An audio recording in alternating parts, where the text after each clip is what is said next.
September 5, 2024 ay muling binuksan ng investigasyon ukol sa kung paano nakatakas o nakalabas ng bansa si dismissed Bamban Mayor Alice Go, ang kanyang kapatid na si Sheila Go at si Cassandra Ong na big boss ng Pogo.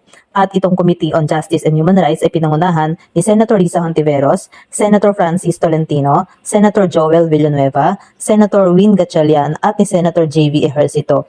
At dito nga ay inaalam kung paano nga nakatakas ng bansa, nakalabas ng bansa si dismissed Mayor Bamban Alice Go at ngayon nga ay napabalita na siya ay nadakip na sa Jakarta, Indonesia at sa ilang oras lamang ay maari nang ibalik o deport muli dito sa Pilipinas upang maipagpatuloy ang mga investigasyon laban sa kanya at masampahan ng kaso. At sa pangalawang pagkakataon nga ay humarap si Sheila Go bilang resource person at inilatag sa kanya ang maaaring ikaso sa kanya sa money laundering kung saan sa isang count lamang ay maaari siyang makulong mula 7 to 14 years. Pero dahil sa 87 counts ang isasampa sa kanya sa money laundering case ay talaga namang lalampas sa habang buhay na pagkabilanggo o mahigit 600 years ang kanyang maaring kaharapin. At dito nga ay pinakikiusapan siya ni Senator Risa Hontiveros na kung maaari ay mag-participate siya at magsabi ng katotohanan at baka sakaling mapababa pa ang kanyang sentensya. Subalit, magpasa hanggang ngayon ay hindi naniniwala ang mga senador sa mga binibitawang salita at storya ni Sheila Go dahil nga sa hindi ito accurate o kumbaga may discrepancy pa rin at merong mga istorya na hindi ka panipaniwala lalong-lalo na sa buong tagal ng biyahe nila ay hindi man lang nagtanong itong si Sheila Go kung nasaan na sila. Tama po kayo, Sen JV, and I noted na binanggit nyo yung PAOK at NBI kanina na gusto nating matanong. Unfortunately, the PAOK is not yet here. At isa nga itong Bureau of Immigration sa nagisa ngayon sa pagdinig sa Senado dahil di umano ay nagkaroon din sila ng kakulangan kung bakit nakatakas itong si Alice Go at ang kanyang mga kasamahan. At mabuti na lamang nga inadakip sila o na-apprehend sila sa Indonesia na kung tutuusin ay trabaho natin, trabaho ng Pilipinas, pero ibang bansa ang gumawa pa para sa atin para madakip itong mga suspect na ito. At itong Bureau of Immigration ay nagkulang na muli sa kanilang pagganap sa kanilang tungkulin o hindi natin may iwasang mag-isip na baka naman may nabayaran na. Kaya't nais malaman ng Senado sa pangunguna ni Senator Risa Hontiveros kung meron bang mga tao na involved dito na tumulong sa pagtakas nitong mga personalidad na ito, lalo-lalo na si dismissed Mayor Alice Go at kung paano sila nakatakas at kung saan sila dumaan para nga in aid of legislation ay maiwasan na ito sa mga susunod pang pagkakataon. Siguro naman po, Attorney, by this point in time, the Bureau has a better idea kung paano nakatakas sina Alice Go sa ating bansa. Maaari nyo bang ikwento sa amin what you have learned so far kung paano sila naka-eskapo? Good morning, Madam Chair, Your Honors. Our investigation is still ongoing, Madam Chair. We will update this committee as soon as we conclude our investigation. Meron po bang initial na findings na sa tingin nyo naman ay matibay na at maisasama sa final report? Kasi may big break na po tayo kahapon na nahuli si Alice Go. So that's towards the end of her story in this case. Pero yung parte na paano sila nakatakas, are there any details you can give this committee? Kasi yun po yung pinaka-sentro ng aming investigasyon. Saan po sila dumaan palabas sa Pilipinas at lalong-lalo na-check nyo po ba kung sino-sino ang tumulong? Madam Chair, we're still validating all the information that we received. As soon as we finish this validation, Madam Chair, we will update this committee. When will you finish po that validation? The soonest, Madam Chair. Could you please, actually po, dahil sa break kahapon na nahuli na si Alice Go, I think namumuo sa komite namin na papunta na kami sa pagsara ng aming investigasyon. And so by that time, dahil in aid of legislation yung mga investigasyon namin, again, we will be expecting law enforcement to step up. So siguro naman, kayo mismo, meron kayong timetable, kailan yung mako-conclude yung investigation ninyo. Can you please give us an indicative timetable para naman ma-inform din yung aming committee report? Madam Chair, the director has already formed several units in the NBI, Madam Chair, to validate all the information. So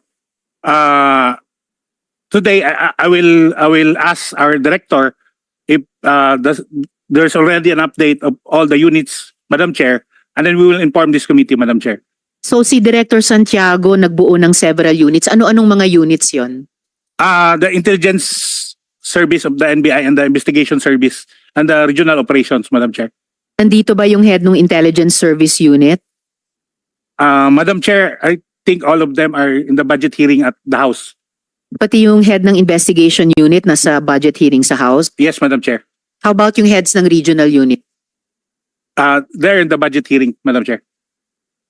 Paki-share na lang po kay Director Santiago na hindi lang yung House ang nagre-review ng budget, pati po ang Senate, and we go evidence-based po ang aming legislation, pati budget making namin. So ito po yung sigurong isang urgent issue ngayon na hinaharap hindi lamang ng Senado at ng House pero ng NBI mismo at ng buong department. And pwede kayang, dahil yung budget hearing naman doon ay ngayong araw lamang or kung di man ngayong umaga lamang, within the day, pwede nyo bang bigyan kami ng ano yung napagkasunduan nyo ng clear findings kung paano naka-eskapo sina Alice Guo, saan silang banda ng Pilipinas nag-exit at sino-sino yung mga tumulong sa kanya. Can you let the committee know before 5 p.m. today? Yes, Madam Chair. We will inform this committee. All right, please, so that I can inform the members of the committee. So we will be following the strict order of questioning, but I'll allow one follow-up question if it's related to this topic. Just to Sen. Joel. clarify, Madam Chair, this is not actually a question, it's more of clarification and follow-up. Because as members of the Senate, Madam Chair, it's not nice to get an answer na as soon as possible or soon or later. Parang pag tinanong kaya natin yung PAOK TIEP, nasaan na kayo? Anong oras kayo darating? On the way. O sabihin, nasa EDSA. Lawak nung EDSA eh. Ang ano lang, Madam Chair, and again, I wanted to not just clarify, but follow up and perhaps be updated of the request of this representation. Because last hearing, Madam Chair, if you recall, we went around all the corners of this country listening to all resource persons. Ito yung idea nila.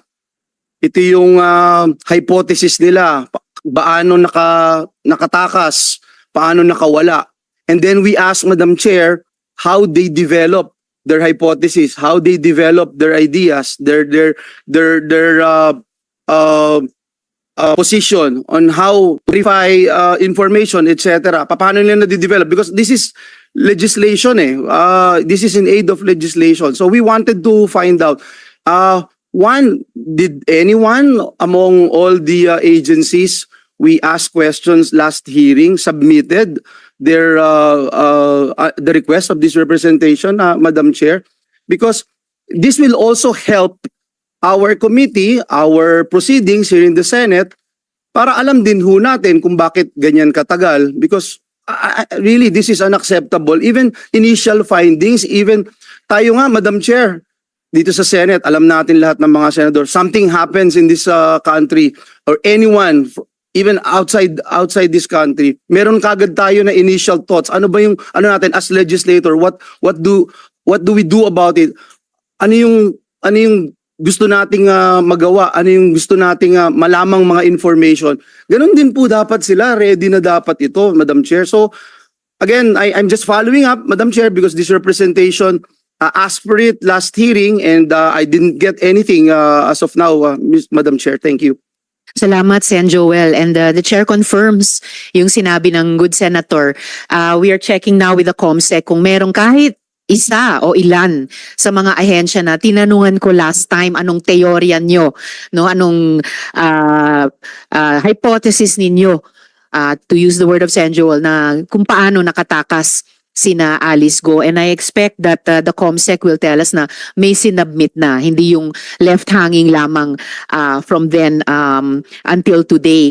Sinabi noon nung PNP, nalaman nila noong August 14, the very next day, August 15, sinabi sa BI, sinabi ng BI at ng lahat pa ng mga ahensya, nalaman na lang nila August 19. Medyo nakakapagtaka din, bakit sabay-sabay lamang nalaman. We will ask further about that. And just for the record, Attorney Bomediano, hindi ko mabasang klaro yung nameplate nyo. Kayo po yung head ng aling division? The Organized and Transnational Crime Division, Madam Chair.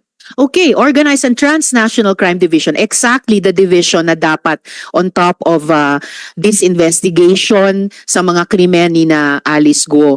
So, I expect that the COMSEC will tell the chair, may kahit sino sa inyo nag-submit na. And if you can do this earlier than 5 p.m., wag naman sana mas mauna pa kami makakuha ng impormasyon sa Indonesian division ng counterpart NBI nila. Dapat mauna po sa inyo at ang mga kasama namin mga Pilipinong nagtatrabaho sa gobyerno. So, paki-relay po, with all due respect kay Director Santiago, yung impatience po ng komiteng ito, Attorney Bomediano.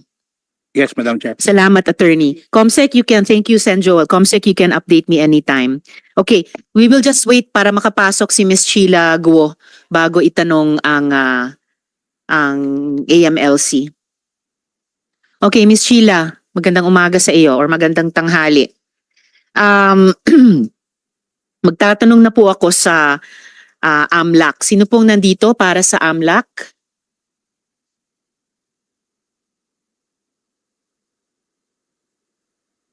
Yes, sir. Please approach the mic.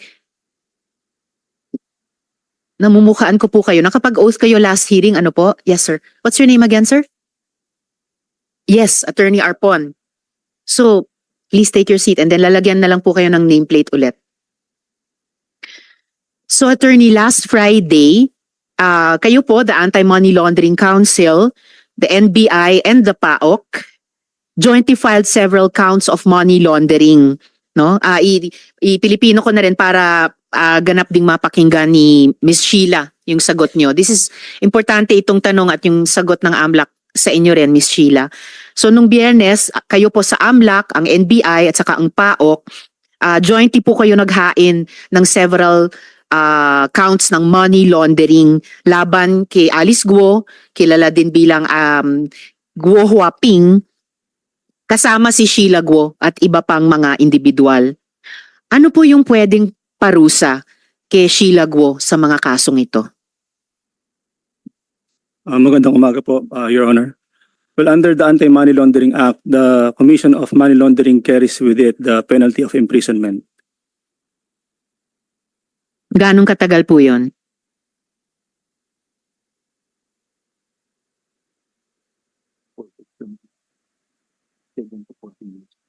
For Section 4A, B, and C, up from 7 years to 14 years, Your Honor. From 7 to 14 years per count. That's correct. Ilang counts ang finailaban kina Miss Sheila at yung iba pa? There are 87 counts, Your Honor. 87 counts. So kahit yung lower end na 7 taon, kasi ang kapag na-convict po kayo, Miss Sheila, kasama si Guo Huaping at yung mga 28 pang ibang tao, 7 to 14 years ang parusa ng pagkabilanggo. Per count, may 87 counts po na nakahain. So kahit kunin natin yung 7 years minimum times 87, medyo matagal-tagal po iyon. Ano ba yon? 560 years? Tama po ba, Attorney Arpon? More or less, thereabout. So, medyo lampas na po sa isang lifetime, kahit dun sa minimum 7 years, kahit sa isang count lamang. Pag-isipan nyo sanang mabuti iyon, Miss Sheila, yung narinig nyong sagot ng AMLAC sa atin. Salamat, Attorney Arpon. Miss Sheila, follow up ko na ang mga tanong po sa inyo. So, Miss Sheila, sa kwento nyo, nung unang hearing na humarap kayo sa komite namin, ang pinapalabas nyo, wala kayong alam sa lahat ng nangyayari sa paligid. Nagpapadala ka lang sa utos ng iba. Nagpapadala lang sa utos ni Alice or nagpapadala lang sa utos ni Cassandra. Hindi ako naniniwala na absolutely wala kang alam sa lahat ng iyon. Kahit papaano, alam nyong mali yung pagpresenta nyo bilang Pilipino na pinanganak dito. Kahit papaano, alam nyo na mali ang ginagawa ni Alice. Mali ang pagtakas nyo palabas ng bansa. And hindi po pwede yung hindi ko alam, Your Honor. Bumenta na po yan eh. Wala na po yan talaga. Sabi nyo, dumaan kayo sa dagat, papuntang Sabah. Pero marami actually nagdududa dyan kasi masyado daw magalaw yung dagat ngayong panahon ng habagat.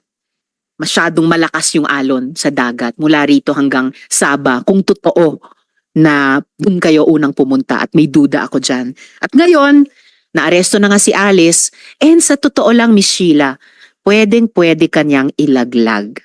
So isipin nyo rin po yun. Handa ka na bang magsabi ng totoo sa amin, Miss Sheila?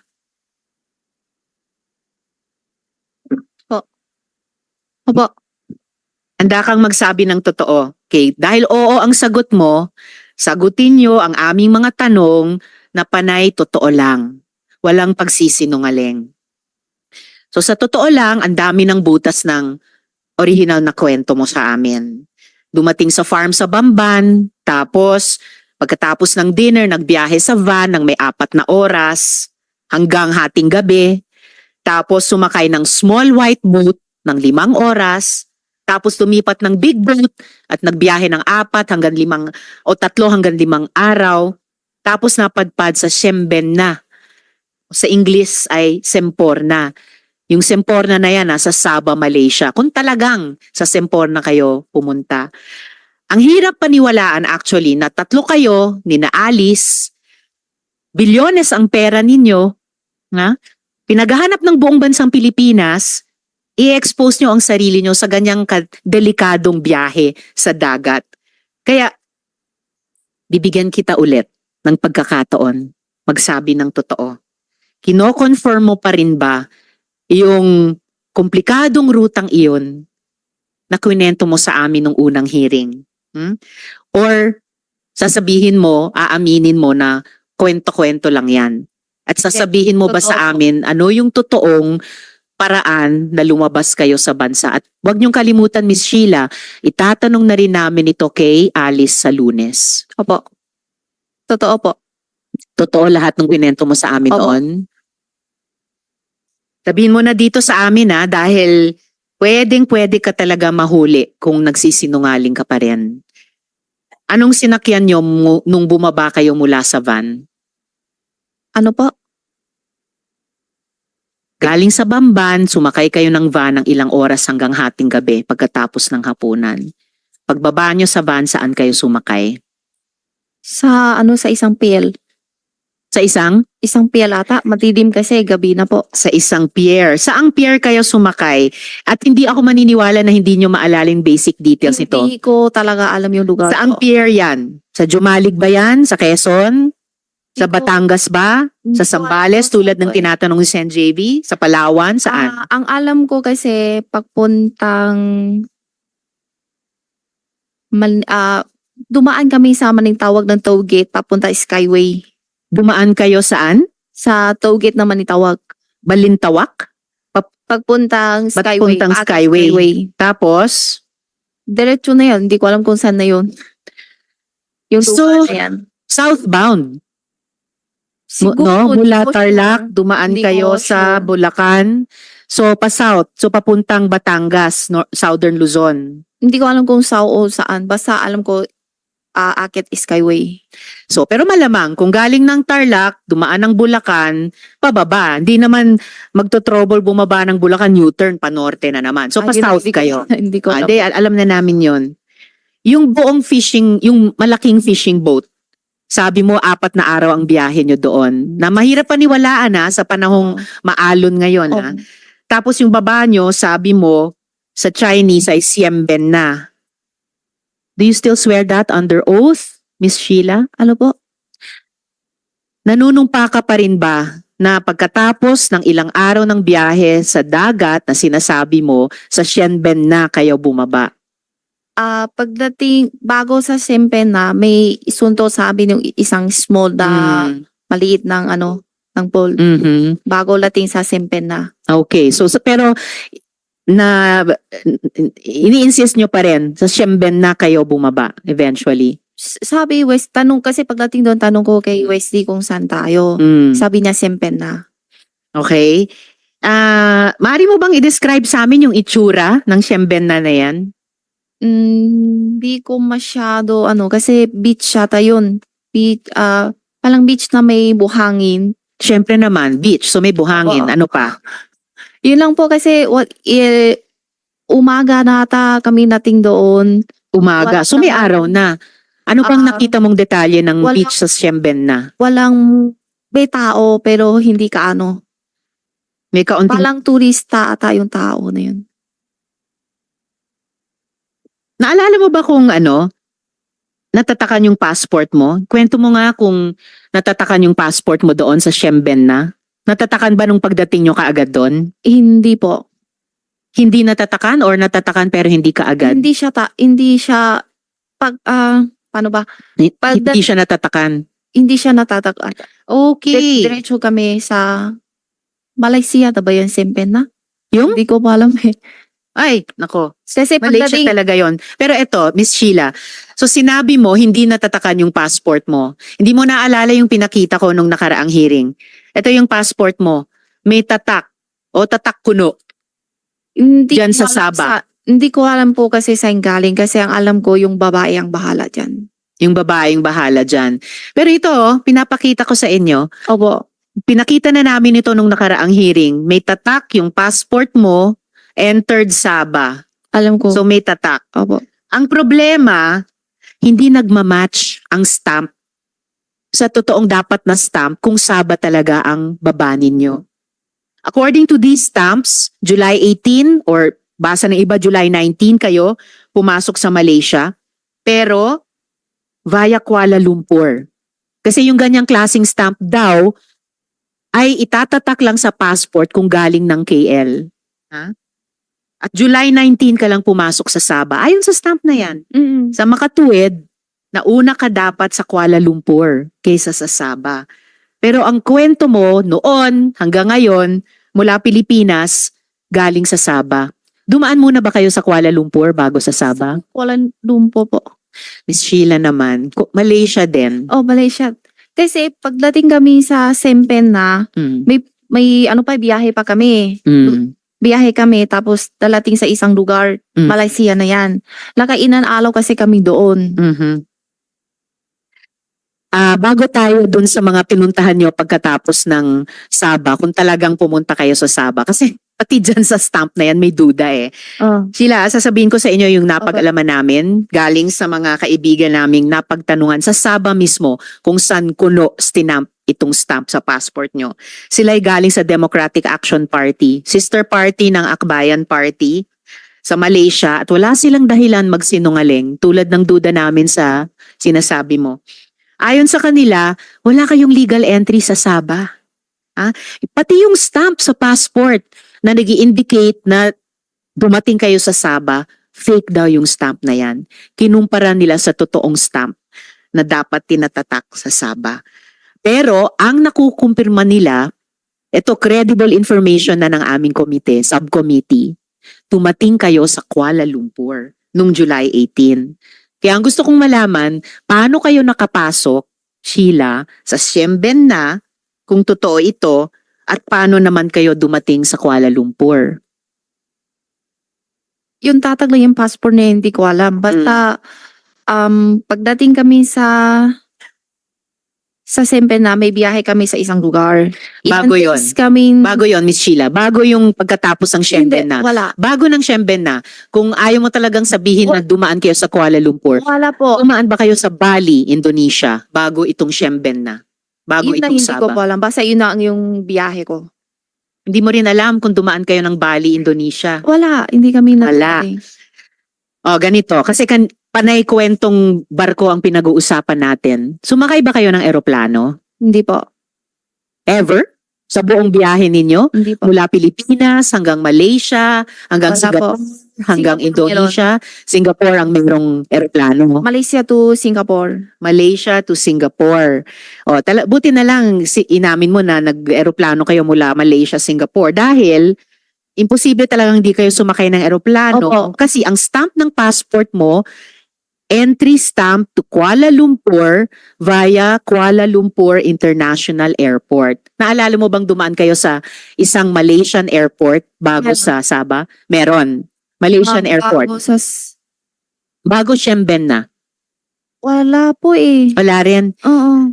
Oh, pero itong verified information namin mula sa isang official na grupo sa Malaysia, na yung tatak na entry stamp sa Kuala Lumpur galing sa Denpasar, Bali. Naalala mo, dumaan kayo sa airport sa Bali papuntang Kuala Lumpur International Airport. Wala po. Hindi rin. Ako, Miss Sheila, yung sa situational awareness nyo, dapat talasan ninyo para makapagsabi kayo ng kompleto at totoo sa amin. Okay, Kasi po, ano?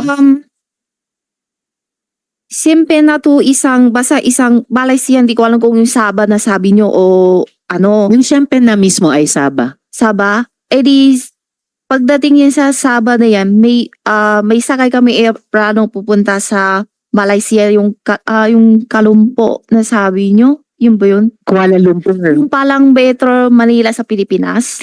Baliktad. Ang Tapos, alam nung makatapos- credible sources namin, nag-Kuala Lumpur muna kayo bago itong Siempen na o Sabah. Hindi po. Okay. So from Kuala Lumpur, paano kayo pumuntang Singapore? Aeroplano po. Aeroplano yon. So nag-airplane kayo ulit.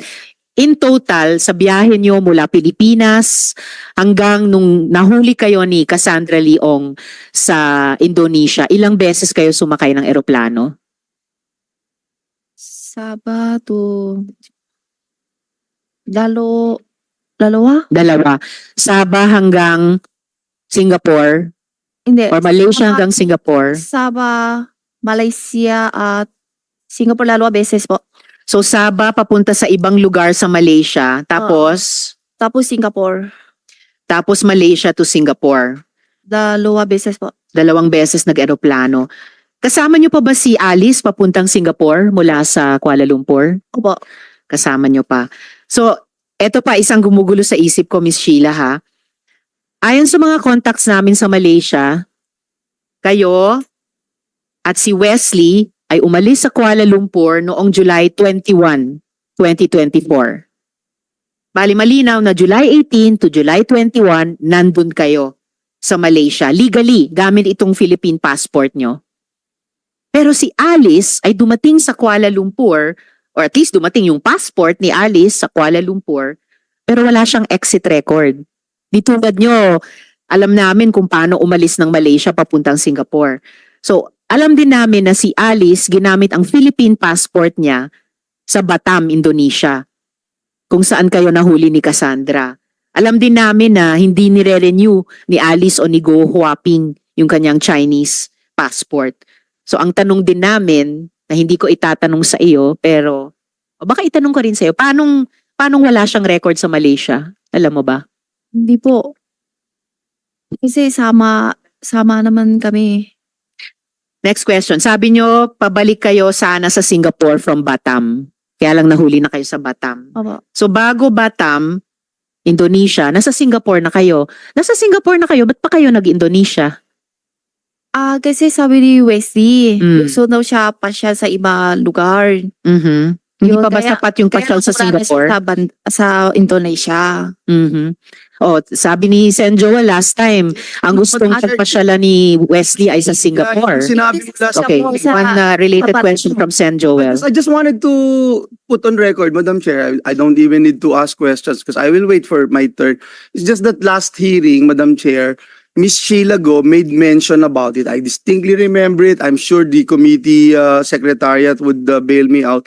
Ang sabi mo, Sheila, ang sabi ni Wesley, bored siya doon sa pinanggalingan niyo, kaya kayo nagpuntang Singapore. Yun ang sinabi mo last. Ms. Sheila, wag Next niyong na po. interruptin ang senador, no? And Sorry wait po, to be sorry po. acknowledged. Pwede mong sabihin ngayon na maaari kang nagkamali. Pero ang narinig namin lahat, kaya ka pupunta ng Singapore dahil bored si Ay, Wesley. sorry po, baka mali lang ako ninig talaga kasi So ano yung sa totoo? Indonesia kasi ang naalam ko yung tanong So niyo po. Sheila, again, na-board sa Singapore, pumunta ng Indonesia. Kahit medyo naguguluhan kami doon. Hindi kasi Sa Singapore ka na eh. So po, Tapos gusto mong mapunta sa Indonesia. kasi ilang days na po kami sa Singapore. Okay, kaya na-board. Hindi. Meron din po. Kasi So, hindi ka nakailan pa araw kami na-board sa sa story Singapore mo, kasi ano? Sheila? hindi pwede kasi lampas sa isang buwan sa Singapore. Miss Sheila, nagugulat ako. Well, buti na rin, tulad ng naming mga Sorry po. Pilipino, bilang isang Asian din, nakakayanin nyo pang tumawa. Kahit sa prospect na 500 years na pagkabilanggo kung ma-convict kayo sa kahit isang count lamang ng money laundering, kahit sa low end na 7 years. Sana seryosohin nyo po itong hearing na ito dahil Opo. hindi lang ang Senado, hindi lang ang House, Opo. nag-e-effort mag-imbestiga, Opo. pati yung mga executive at constitutional body, sobrang interesado sa mga kaso ninyo. At dapat Opo. sa maikling panahon na lamang ng aming investigasyon at yung maikling panahon na lamang posible ng executive at ng constitutional bodies ng Pilipinas, pag-isipan yung mabuti, humingi kayo ng payo sa abogado nyo, pag-isipan yung mabuti, mag-cooperate seriously sa investigasyong ito. Kung gusto nyong medyo mabawasan yung pasakit no na maaring saluhin ninyo dahil sa consequences ng inyong mga iniimbestiga naming ginawa ninyo. Miss Sheila, nung pumakas kayo sa Pilipinas kasama ni na Alice, hindi nyo ba alam na may arrest order na para kay Alice Go? Hindi nyo ba alam na may subpoena ang Senado sa inyo? Yung mic nyo? Hindi po. Hindi nyo alam. At kagaya nga nung unang beses na isinalang si Sheila Go sa Senado para tanungin, ay lagi na lang niyang sagot ay hindi ko alam. At gaya din ng kanyang kapatid na si Alice Go, sabi nga gasgas na itong mga salitang ito na hindi ko alam. Ilan at saan kayo huling nag-usap ni Alice? Yun sa Indonesia po. 19 o 20 yung hiwalay po kami. 19 or 20 July. Si Wesley, kailan kayo huling at saan huling nag-usap ni Wesley? Parehas din po. Pareho. Sabi nyo sa amin noon, nakatira kayo sa Bulacan. Opo. Kailan kayo dumating dun sa Bamban? July 1st week, yung last. First week July. Nung sinabi ni Alice na aalis kayo, di ba kayo nagtanong saan kayo pupunta at sinong kasama nyo? Hindi po. Sabi na 3 daw lang po kami. Sinong tatlo? Ako, Wesley, tsaka si Alice po. Okay. Hindi mo ba naisip na may connection yung pag-alis ninyo dun sa paghanap sa inyo ng mga otoridad? Sabi nyo nga sa amin nung unang hearing, ikaw ay maraming travels, ikaw ang laging travel companion ni Alice kapag nalulungkot siya or basta gusto niyang bumiyahe. Siguro alam nyo naman na di karaniwang proseso yung dinadaanan nyo paglipat-lipat sa iba't ibang bansa. Hindi yon basta labas-masok lang, no? Alam nyong mali o iba sa ginagawa ninyo. Hindi po.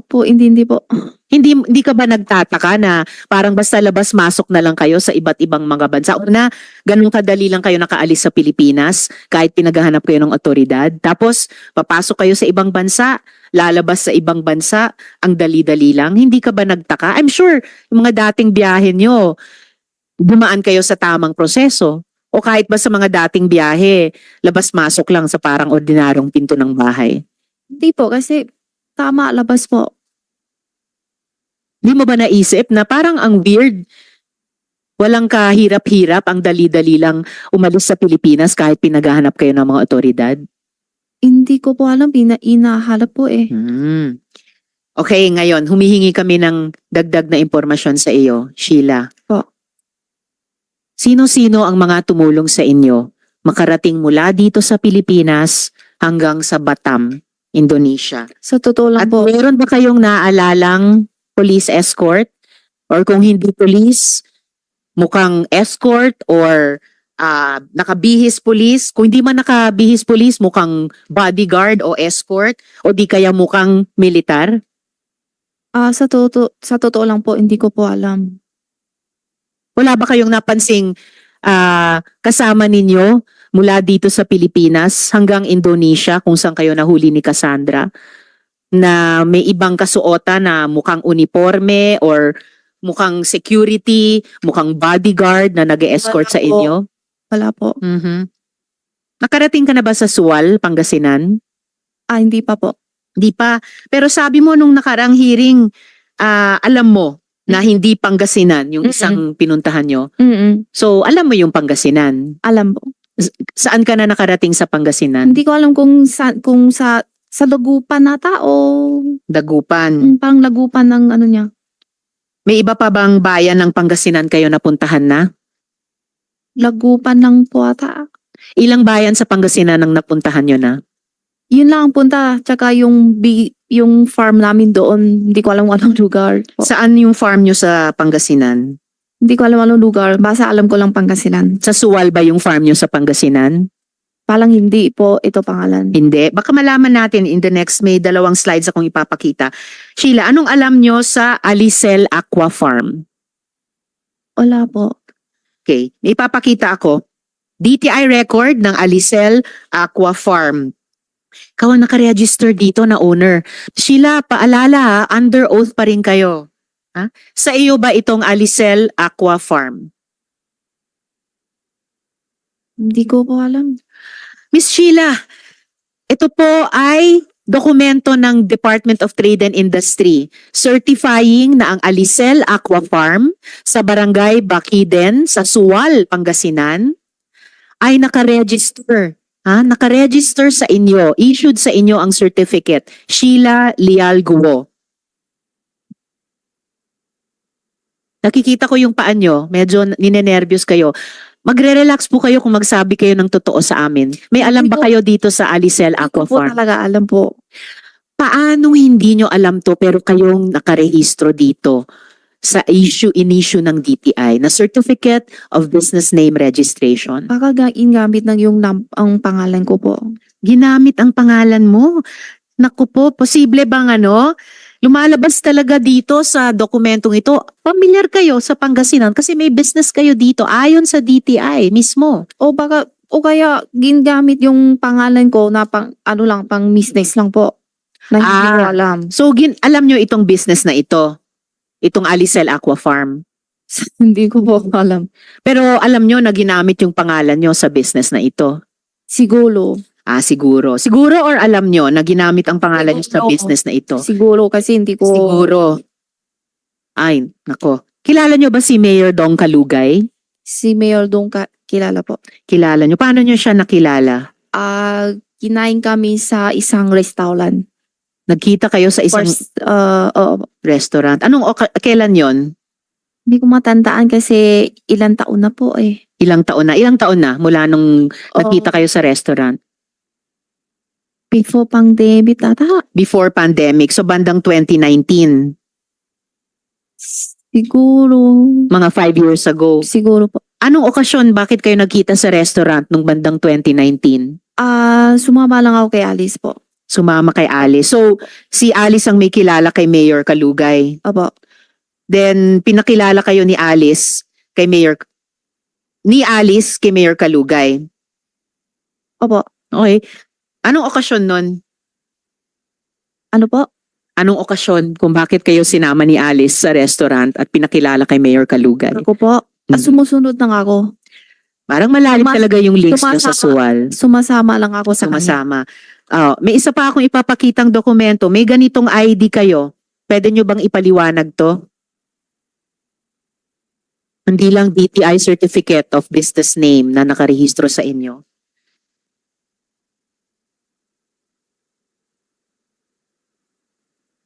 Sure. Okay, naghang lang pero may ipapakita akong ID ninyo sa Suwal. ID issued to Sheila Lialgo. Habang iniintay natin yon, sa pagkakaalam mo ba, dahil ayan, ito yung ID nyo, Municipality of Suwal, Account Insurance Membership, Sheila Lialgo. Pwede nyo bang i-explain yung ID nyo yan? Sorry po kasi hindi ko po alam. Hindi nyo alam. Hindi May ko ID to in-issue sa inyo, sa pangalan nyo at photo ninyo ang nakalagay. Opo. Ano? Pangalan ko. Aha. Picture ko pero hindi ko po alam na may ganyan po ako ID. Oh wow. Okay, hindi nyo alam na may ID kayo. Siguro kahit elementary school student, hindi lang dito sa Pilipinas, sa ibang bansa, alam kapag may ID, hindi talaga kapanipaniwala na hindi nyo alam yan.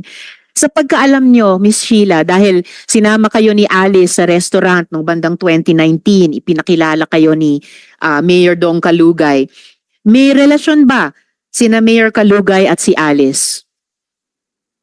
Hindi ko pa alam. Alam ko kaibigan po. Kaibigan. Magkasosyo din ba sila sa business? Hindi ko sure.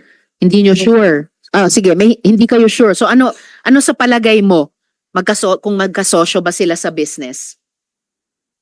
Ang alam ko, kaibigan po sila. Pero kung may business, sosyo, hindi ko alam po. Hindi nyo alam. Pero sabi nyo, hindi nyo sigurado. So anong sigurado nyo? Kaibigan po sila. Kaibigan. Saang restaurant kayo kumain kasama si Mayor Kalugay?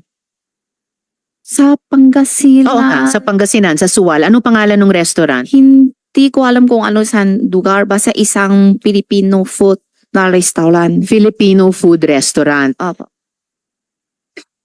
Sa Suwal ba? Hindi ko Or sa sure kung Dagupan ba na alam mo? O palang banda doon.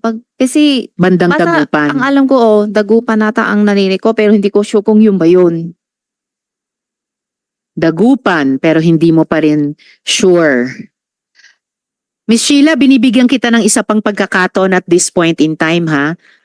Ano pa ba yung totoong hindi nyo nasabi sa amin? Alalahanin nyo, you are under oath dito sa aming subcommittee at nandito rin ang AMLAC at ang iba pang government agencies na naghain na ng kaso laban sa inyo para sa money laundering. For starters, baka may iba dyan, nakakasuhan pa kayo ng iba. Ano pa yung pwede nyong sabihing totoo sa amin at sa kanila bilang tulong nyo sa investigasyong ito? Wala po. Kasi wala ko alam. Okay.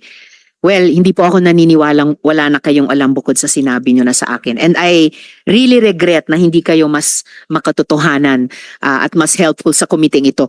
Yung subcommittee namin, tulad ng Committee on Women, kayang-kaya naming mag-appreciate kapag nagsasabi ng totoong isang witness. Maaalala ng mga colleagues ko, halimbawa, yung isang witness dun sa Committee on Women, yung dating accountant ni Alice Go, siya, pinaniwalaan namin siya at nirelease namin siya sa detention dito sa Senado. Dahil sa hearing, yung pagkakataong binigay namin sa kanya na magsabi ng totoo, sinamantala niya yung pagkakataong iyon. And I bet appreciated din yun ng mga executive agencies na nakarinig sa kanya, si Miss Nancy Gamo. Unfortunately, Miss Sheila, hindi kayo katulad niya na makatotohanan. And well, yung kapalaran nyo ay nasa kamay nyo naman. Nasa kamay nyo lamang, wala sa kamay namin. So I advise you, isipin nyo hanggat matapos itong hearing ngayong araw, magkonsulta kayo sa abogado ninyo kung gusto nyong maging mas makatotohanan sa amin at mas helpful sa hearing na to at sa investigasyon ng executive. Okay, Ms. Sheila? Pag-isipan nyo mabuti yan. Mga tanong naman po. Madam Chair, Yes, and Joel, follow to up unrelated dun sa- question. Isa lang po, Madam Chair. Una, Madam Chair, gusto kong sabihin that I totally agree with you na yung aking human discernment na makita kung ang isang tao ay nagsisinungaling o hindi, kung ang isang tao ay may tinatagong impormasyon, klarong-klaro, Sheila, klarong-klaro na may tinatago ka. Gusto lang namin paalala sa'yo, yung 87 counts, isang kaso mo pa lang yon. Napakadami pa na susunod.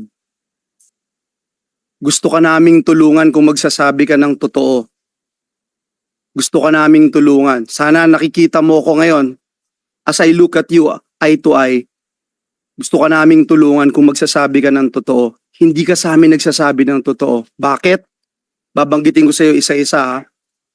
Mula noong nakaraang hearing, sinasabi mo wala ka laging alam. Di ko alam yan, di ko alam yan, di ko alam yan. Hindi ka nagtatanong, hindi mo alam saan ka pupunta, etc. Pero, pagdating mo doon sa Saba, nagtanong ka na kay Wesley, nasaan na tayo?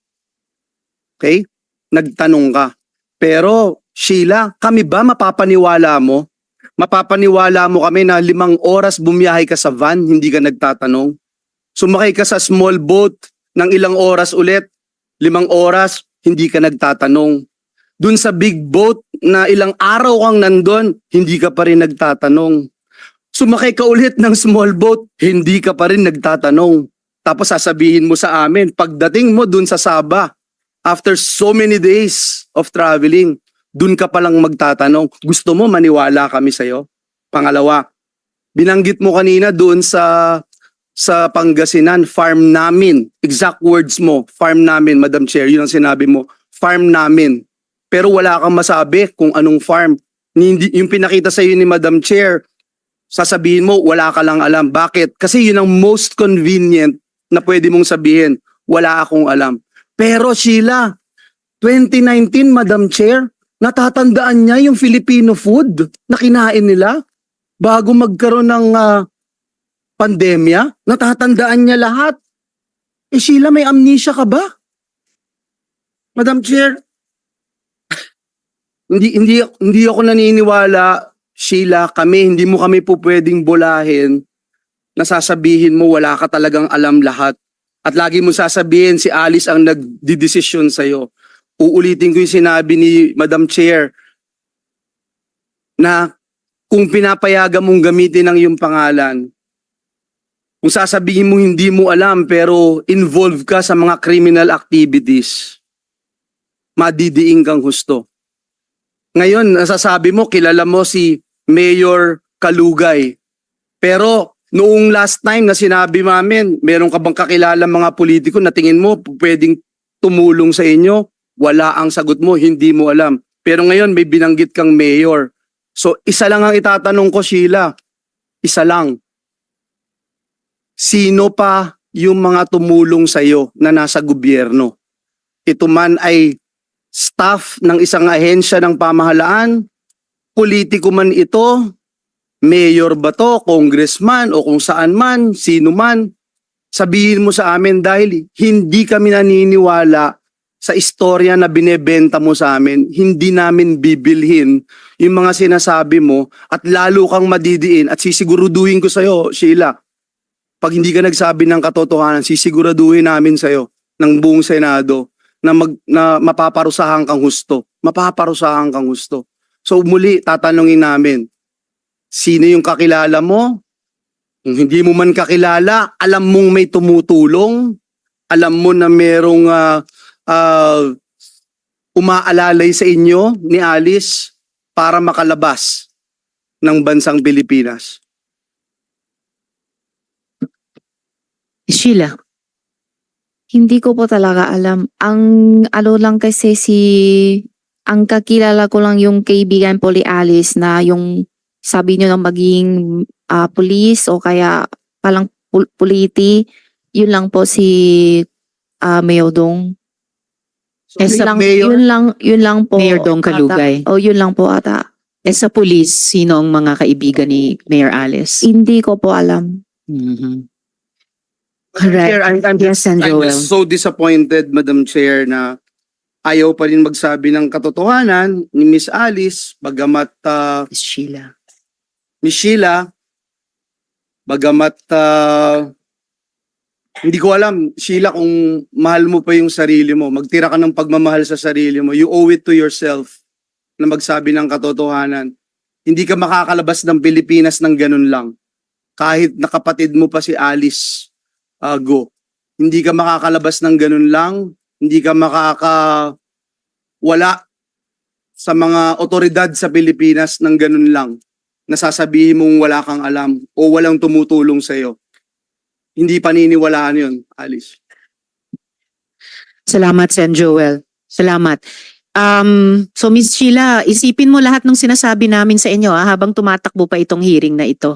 At magkonsulta ka sa abogado mo. Dahil yung sinabi ng AMLAC na posibleng i-sentensya sa inyo ay mula 609 years hanggang 1,218 years. Lampas-lampas sa lifetime ng isang tao. So isipin yung mabuti kung worth it na patuloy na hindi magsabi ng totoo. Speaking of Mayor Dong Kalugay, Comsec, hindi ko na itanong kanina, inimbita rin namin sila, si Mayor Kalugay. Ano pong status ng pag-imbita sa kanila? For the record. Madam Chairman, the invitation was sent and was duly acknowledged, except that for today, Mr. Mayor Kalugay is suffering from dengue and he has sent the corresponding excuse letter and medical certificate. Thank you, Madam Chair. Alright, salamat Comsec. So katulad nung kay Cassandra Leong, iimbitahin pa rin natin si Mayor Kalugay sa susunod na pagdinig ng subcommittee pag magaling na sila. I'd like to question next, Mr. Raymond Ronquillo. Good afternoon po, Madam Chair. Good afternoon, Mr. Ronquillo. Kilala niyo po bang personal si Alice Guo? Never ko pong nakilala, Madam Chair. O may business interests ba kayo kasama si Alice Guo? Wala din po, Madam Chair. Tumanggap po ba kayo ng pondo? And I would like to remind you, sir, no, Mr. Ronquillo, under oath po kayo dito sa aming hearing ng subcommittee. Tumanggap po ba kayo ng pondo mula sa isang account ni Alice Guo? Wala po, Madam Chair. And meron ba kayong any business transactions kay Alice Guo? Again, reminding you that you are under oath, sir. Wala po, Madam Chair. So wala ring business transactions. All right. Salamat, Mr. Ronquillo. Please stay on sa hearing But, in case Madam may Chair, follow-up questions. Yes. may Anything I for the add record, po, Mr. Ronquillo?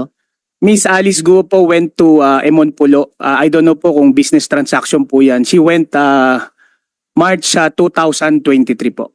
Okay. So pumunta si Miss Alice Guo sa Emonpulo noong March 2023. Apo. 23. As our guest po. sa 23, Emon Pulo. last year. Apo. Okay, as your guest. Yes So po. pag may guest po, wini-welcome nyo ba at ine-entertain habang guest doon sa Emonpulo?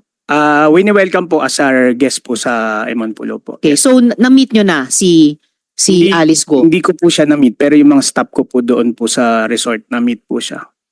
Ganong klaseng tao na mayor noon, hindi nyo wini-welcome personally? Nasa Manila po ako, Madam Chair, at may trabaho po ako sa Manila. So, in-endorse ko lang po doon sa resort. Anong pakay ni then Mayor Alice Guo nung naging guest siya sa Emonpulo? Ma'am, nag-ano lang po sila, Madam Chair. Bali, nag-resort lang po sila, nag-swimming. And then, nag-land din po yung helicopter nila doon. And then, siguro po mga 2 o 3 balik po yung helicopter with mga bisita po nila. So ito yung chopper niya na tinanong din namin sa mga hearing ng Senate Committee on Women. 3 o 4 na beses na naghatid ng guest. Ilan ang kasama ni then Mayor Alice Guo? I can't remember po, Madam bisita? Chair, but I think mga 20 plus po sila, Madam. So marami-rami 20 plus. Kaya nangailangan ng 3 o 4 na helicopter Yes po, Madam flights. Chair. Nung umalis si na then Mayor Alice Guo at yung 20 plus na guests na kasama niya, nagbayad ba sila ng bill nila? Honestly po, meron pong isang guy na kasi business ko po sa buying and selling cars. Siya po yung tumawag po sa akin. And then yun nga po, sinabi niya po sa akin na pupunta nga po itong si Mayor Alice Guo. So in-endorse ko lang po ito sa staff ko po doon. So yun po, hanggang ngayon po honestly hindi pa po sila nagbabayad po sa akin doon po sa bill po nila. Grabe, ang laki ng perang kinita nila sa Pogo, Mr. Ronquillo. Di pa sila nagbayad? Di nyo ba sila sinisingil? Sinisingil ko po yung pong kausap ko pong tao pero hanggang ngayon po Sino po yung taong yon? Siya ba ay associated sa West Cars? si JP Samson po. Siya po JP yung sa West Samson. Cars. Familiar po sa aming subcommittee at pati sa Committee on Women yung pangalang iyon, JP Samson ng West Cars. Ano po yung pakay nung party ni then Mayor Alice Guo na 20 plus na hanggang ngayon hindi pa nagbabayad sa inyo? Bakit sila pumunta sa Emonpulo? Parang siguro po to unwind po nung 2023 parang magre-resort lang po sila. So siguro po to unwind and to enjoy and bakasyon to relax po. Ang alam ko, kahit sinong Pilipino, kahit pag nagbabakasyon tayo, nagbabayad tayo ng bill. Or sinabi ba ni Mr. Samson na siya nang bahala sa bill nila? Yun po ang sinabi niya, siya na daw po ang bahala. So si Mr. Samson ang may utang sa inyo. Yes Hindi po, nyo ba Madam siya Chair. sinisingil? Sinisingil po at pinapollow up ko po sa staff ko pero up to now wala pa pong bayad po. Mga 1.5 years na po. Bakit Opo. ganun hindi pa rin siya nagbabayad? Hindi ko nga po alam, Madam Chair, pero po nagpa-follow up po kami sa payment po. Okay, good luck dun sa pagsingil, Mr. Ronquillo. Very Thank you po. able. Hindi lang ko lang alam bakit hindi willing magbayad sina Mr. Samson. But at a later time, Mr. Ronquillo, yung mga unfolding evidence na ilalabas ng aming subcommittee ay magkaklaro sa maraming bagay pa. So, Yes po, Madam Chair. please stay on po. And also, Mr. Ronquillo, sabi po ng PAOK, may report na recently, more recently than itong March 2023 na isinalay sa inyo sa amin, may unverified sighting si Alice Go sa Emonpulo. Alam mo ba kung tungkol dito sa unverified sighting na to? Honestly po, hindi ko po alam kung saan po nanggaling yung report po ng PAOK. Nagulat din po kami bakit po kami nasama po dito nga po sa hearing at hindi rin po namin alam saan po nanggaling yung report po nila. Honestly po, yung pong police po natin sa Region 3, nung August 1 po, tumawag po sila sa akin. Ngayon po, ang sabi po sa akin, yun nga po na parang may sighting nga daw po si Alice Guo doon po sa Emonpulo. So right there and there po, nandun po ako sa Pampanga. Ang sabi ko po sa kanila, kung gusto nyo po, pumunta po tayo doon ngayong araw na to para po makita nyo. With evidences po, with Madam Chair. Meron po kami mga pictures na sumama po yung mga kapulisan po natin ng Region 3. 3 po silang pulis na sumama para po i-check po yung area. Kasi po ang Emonpulo po, if I may correct po, Madam Chair, it's in San Antonio, Zambales. San Antonio, Zambales. Opo, Hindi hindi po ito Kabanggan na Hindi nire-report Kabanggan. po ng PAOK. Tapos Alright. po, ang pangalan po ng resort po natin is Emonpulo. Kasi po ma'am, ang nickname ko po is Emon, so it's not Emanpulo. Emonpulo. Apo, yun Alright. po, yun pa lang po, Madam Chair, medyo naguguluhan na rin po kami sa report po ng PAOK. So yun po, nililinaw lang po namin na hindi po talaga nagpunta po doon si Alice. So yun po ba ang nakita ng PNP Region 3 nung sumama sa inyo na wala doon or wala na doon yung reported na Alice Guo? Ma'am, I think yung sinasabi po nilang si Alice Guo sightings, yun po kasing front desk po namin, kahawig na kahawig po ni Alice Guo. So, if I may po, pwede ko pong ipakita po yung picture. Okay lang po ba, Madam Chair? Actually, Madam Chair, Sen JB, doon sa for akin one sana related question. papakita, kasi I wanted to ask PAOK sana, no? Yung pong sightings na sinasabi nila, ito po sa akin pong slide, nandun po yung pinadala po sa atin yung kamukha po ni Alice Go pag malayo. So, yan po yung front desk staff ng Emonpulo. Siya So, po sa lahat ng 4 na sige photo po. na ito. Yes po, Madam Chair. Alright, Mr. Yung Ronquillo. nasa gitna po, siya po yung front desk po namin sa Emonpulo. So baka siya po yung napagbibintangan na nagpunta po ng Emonpulo. I see, Mr. Ronquillo. But in any case, I'm sure may guest records kayo dun sa Emonpulo. Merong bang any Alice Guo nung bandang August 1 or any big group of people tulad ng 20 plus na bumisita bumisita noong March 2023? Madam Chair, meron po kami mga CCTV like sinabi po ito ng PAOK. Sinasabi po nilang July 14, pina-retrieve ko po yung mga CCTV po sa resort. Willing po kaming ibigay po sa inyo para po makita nyo rin po lahat. We have I think mga 36 cameras po doon po sa resort. So ilinawin ko lang din po yung Emonpulo po, hindi po siya island. Part of the cove lang po siya. So may mga katabi din po kaming mga resort doon. So hindi ko po alam kung nagpunta po siya doon sa mga katabing resort o hindi.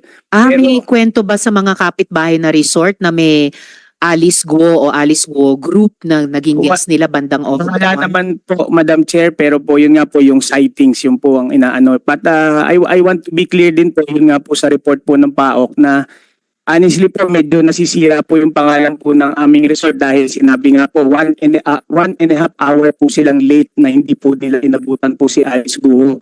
Ang gusto ko lang po sanang sabihin, ito po siguro yung Alice Guo pong nakita po nila doon. Kaya po, I just want to be clear about that po.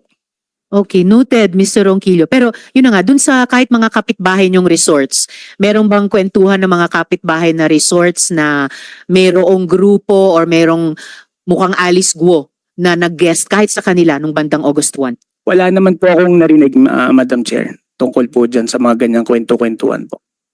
Alright, salamat Mr. Ronquillo. Nonetheless, malinaw na si Alice Guo ay bumisita sa Emonpulo at some point in time. At babalikan natin ang sinabi nyo na you have no bank transactions with her.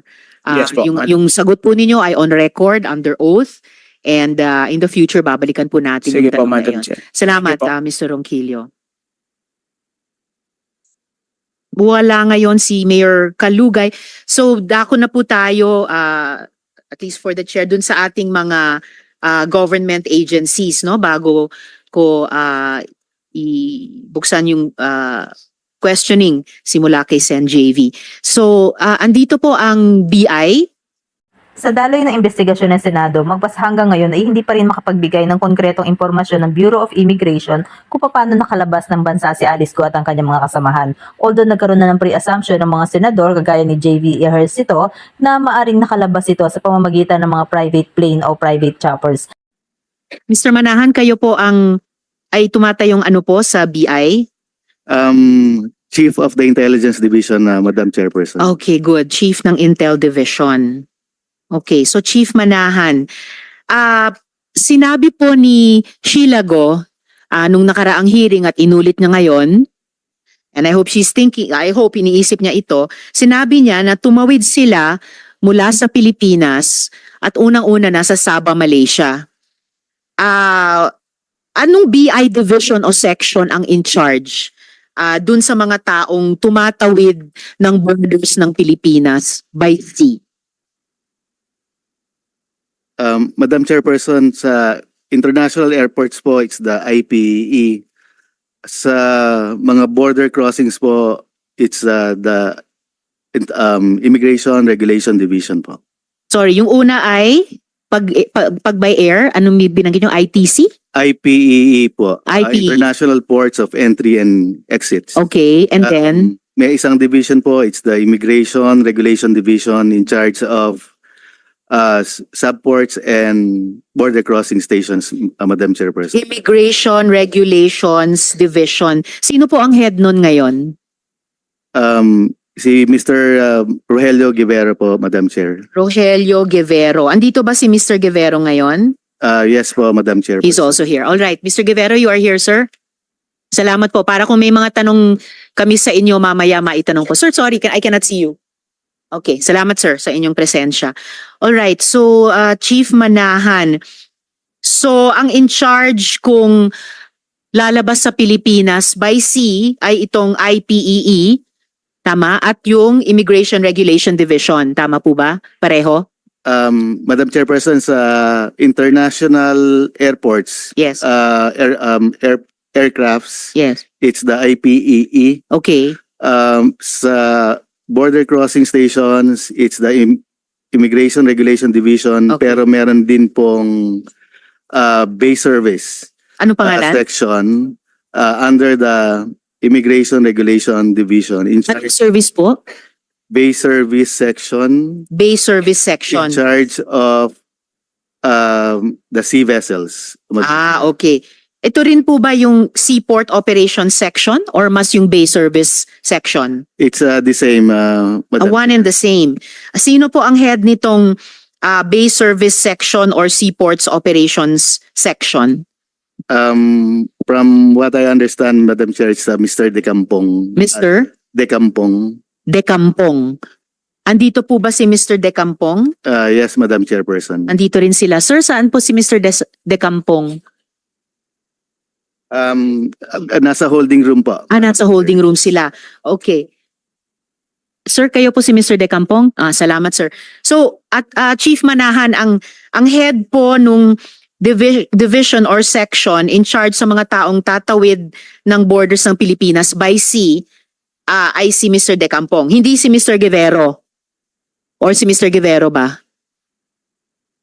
Sa overall head po is for the division is Mr. Guevaro. Okay. Pero yung in charge po sa mga sea crafts is the Bay Service section. Supervised and handled by Mr. Decampong. All right. So ang overall head si Mr. Guevero, then sa ilalim niya yung in charge sa IPEE at iba pa yung by air na mag-exit at kung by sea naman na mag-exit si Mr. Decampong. For clarification, Yes. Madam Chair, the IPEE is a separate detached from the IRD po. It's a separate office under the Office of the Commissioner, Madam Chair. Okay. Sinong head ng IPEE? Ang IPEO is yung per airport, Madam Chair, Yes. is headed by one head under the supervision of directly by the Office of the Commissioner or Okay. or the Commissioner itself. All right. So ilan po itong mga IPEE na to under the Office of the Commissioner? Currently, ma'am, the authorized registered airports, mga 13 po, 13. and one authorized and registered seaport, which is the Zamboanga International Seaport. All right. Yung sinong in charge sa NAIA? Bawa. Yes, Madam Chairperson, NAIA 1 and NAIA 3. NAIA 3 is headed by Mr. Dennis Xavier. Okay. And then just to give another example, may airport ba sa Palawan? Meron din po, ma'am. Sinong in charge doon?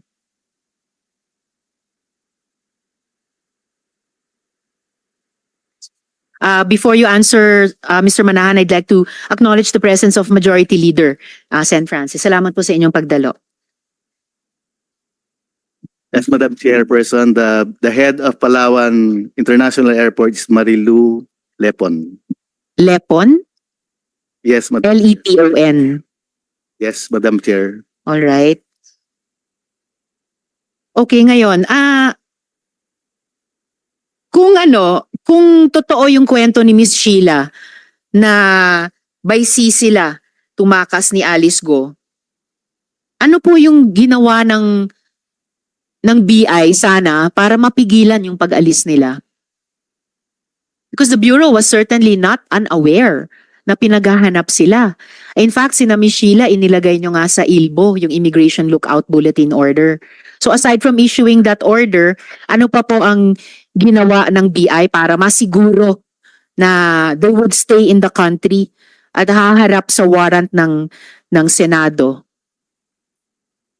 Madam Chairperson, on top of the Immigration Lookout Bulletin orders and the alert list orders in place against the Guo family or the Guo siblings, may mga series din po tayo ng mga manhunts joined by other law enforcement agencies and intelligence communities.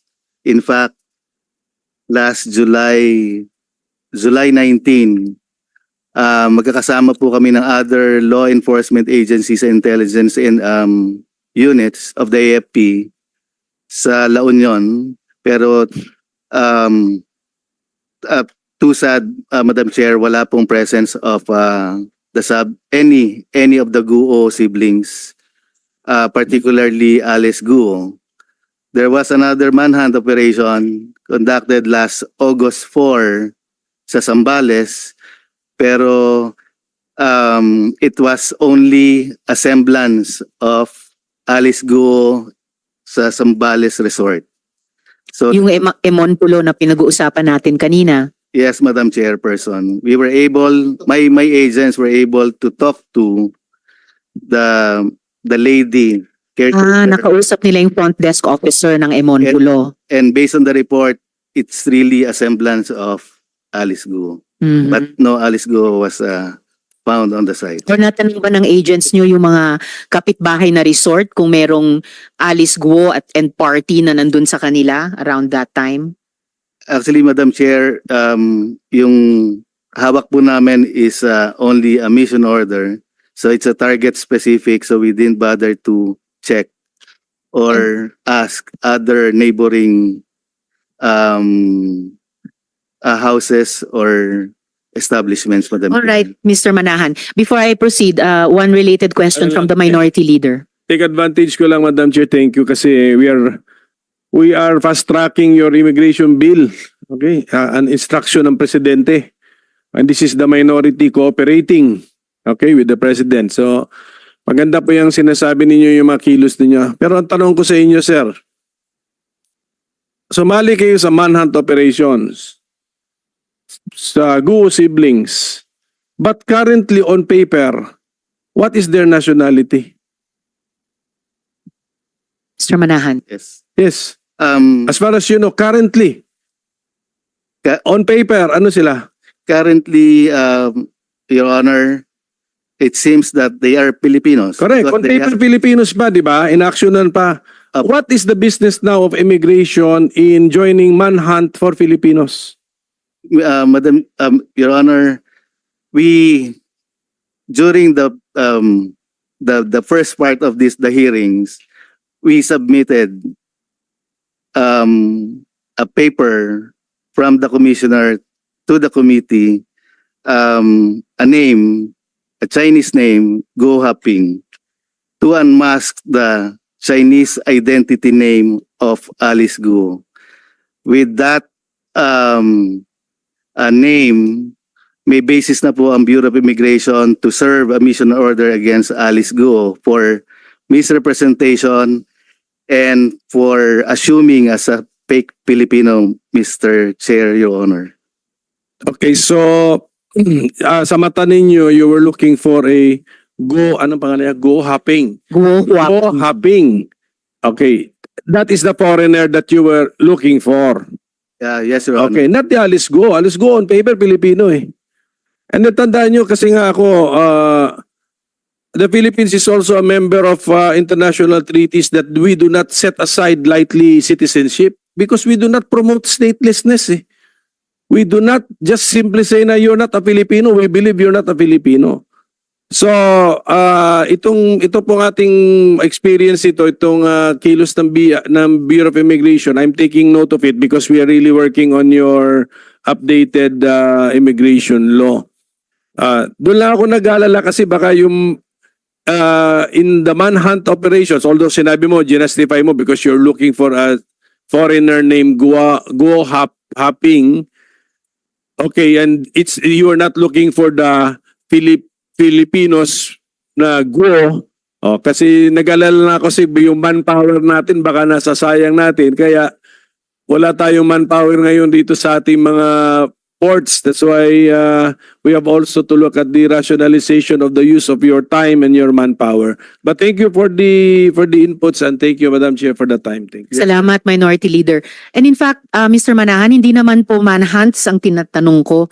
Regulation sa mga borders natin para nga hindi makapuslit. Inisyuhan nyo ng ILBO, inisyuhan nyo pa ng, ano ba ito? Alert list. Alert list order. And yet, hindi sila napigilang umalis ni walang abiso sa mga authorities natin by the BI kahit on the strength of the ILBO na mayroong palabas na mga taong yan. Meron naman pong border control officers ang BI, di po ba, Mr. Manahan? Yes, Madam Chairperson. But You do? for clarification lang, Madam Chair. Yes. Based on the records of BI, there's no Alice Go or Go Haping or any person of interest of Go's na nag-depart po based on the records of the Bureau of Immigration, Madam. I understand, Mr. Manahan, but talagang hiya at nakakalungkot, higit pa sa hiya, na yung mga taong pinaghahanap natin for months, for weeks, nahanap sa labas ng bansa natin within weeks kumpara sa months natin or within days kumpara sa weeks natin. Kahit pa mukhang sa mga newspaper photos, medyo nag-iba na yung muka nung pangunahing pinaghahabol. So, bilang Pilipino, katrabaho ninyo sa gobyerno, nakakadismaya po talaga. Besides, pangalan lang ba yung inasahan ninyo? May nakabantay ba sa mga mukha nila? During those days of the manhunt, sa actual regulation sa borders, meron bang nagbabantay sa mga muka ni na Alice Go and party on the part of BI? Mr. Manahan. Yes, Madam Chairperson, very familiar naman po and very popular yung name. Sobra. And the face of Go Haping or Alice Go. We can assure you, Madam Chair, na pag dumaan po siya sa aming ports of entry and exits, we will definitely intercept, not only because of the lookout bulletin, unless meron pong compromise. Yes, uh, exactly, sir, officer Mr. or Manahan. official. Opo, kasi you could assure us now, and in the previous hearing ng Committee on Women naman, inassure ng BI noon kami ni SP Pro Temp, Sen Jinggoy, na hindi makakatakas si Alice Guo. Yung pala at that point in time, nakatakas na siya. So, it's either dumaan sila doon pero hindi talaga pinigilan, compromised as you yourself said, or may ibang ruta siyang dinaanan, or may ibang rutang binuksan para sa kanila. What special instructions, if any, ay ibinigay nyo sa mga border control officers nyo para pigilan sina Alice Guo and party makatakas? Halimbawa, by sea, may binigay ba kayong particular instructions doon?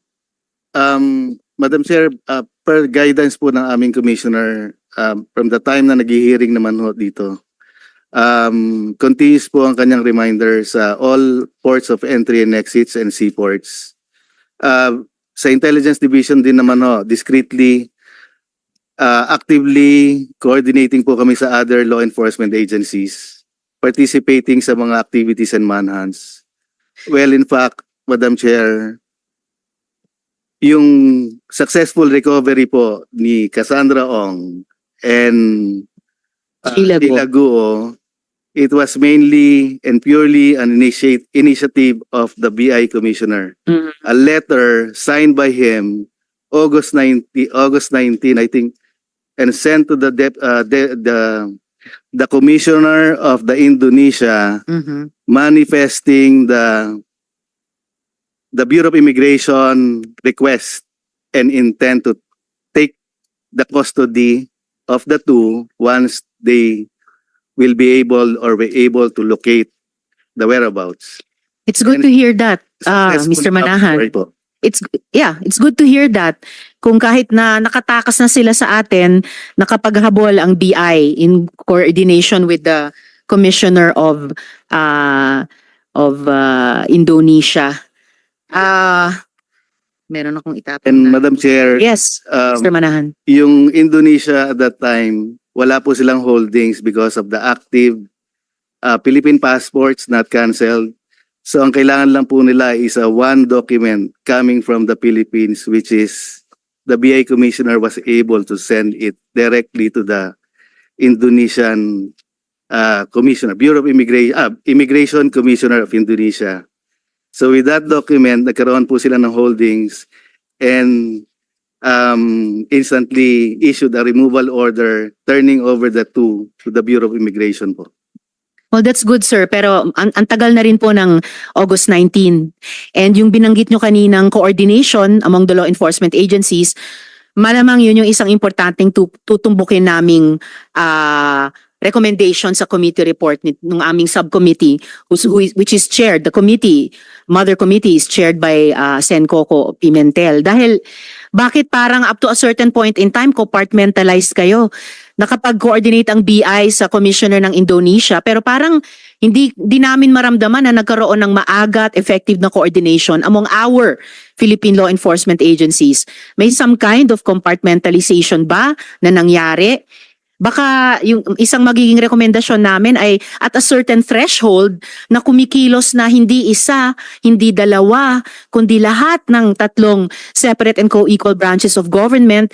May warrant na ang Senado, may investigations ang executive, kung umaksyon na rin ang judiciary, dapat at a certain threshold may bitawan na yung compartmentalization at magkaroon ng coordination para hindi kailangan pa sa labas ng Pilipinas mapigilan o ma-apprehend yung mga tumakas na. Mr. Manahan, Fully agree, Madam Chairperson. what is that, sir? Fully agree. Yes, yes. Kasi talagang grabe yung reputational cost sa BI at sa ibang law enforcement agencies natin sa nangyayaring ito. The BI Border Control and Intelligence Unit, or BICU, is tasked to perform intelligence and counterintelligence duties to strengthen the operational capability of all international ports of entry and exit, yung IPEE na sinabi nyo kanina. The BICU is a border control component that supports and assists those IPEEs in the provision of security and escort to transit or transfer or intercept travelers in general, turnover of persons of interest to appropriate law enforcement agencies or facilities, pati inadmissible aliens, and other concerns requiring traveler restraint, investigation, temporary safekeeping, and other security matters. So, napakahalaga at sensitive po ng trabaho ng BICU. Would you agree, Mr. Manahan? Yes, I agree po, Madam Chairperson. All right. And currently, sir, the BICU is headed by Acting Chief Vincent Brian Alias. Is this correct? Yes, Madam Mr. Manahan. Chairperson, Head Okay. Brian Alias. All right. In 2022, the Office of the Ombudsman found Mr. Alias, quote, administratively liable for grave misconduct and conduct prejudicial to the best interest of the service, close quote. He was dismissed from service. Then, in relation to his involvement in the Pastilla scam, extortion scheme, there are also graft cases filed against him in the Sandigan Bayan. So, paano po nangyari na ginawa pa siyang head ng BICU? Would you know, Mr. Manahan? Paano pa po nangyari yun? Madam Chairperson, sorry, I'm not very particular with the case. Hindi kaya ito ay punot dulo ng problemang iniimbestiga namin at dapat niyong ayusin sa side ng executive? Nasa dinami-dami ng mga Pilipino na pwedeng gumanap ng mga tungkulin ng BI at ng mga sensitibong parte niya tulad ng BICU, ang pina-in-charge pa sa borders natin ay isang tao na inakusahan ng korupsyon. Couldn't the BI have done better, Mr. Manahan?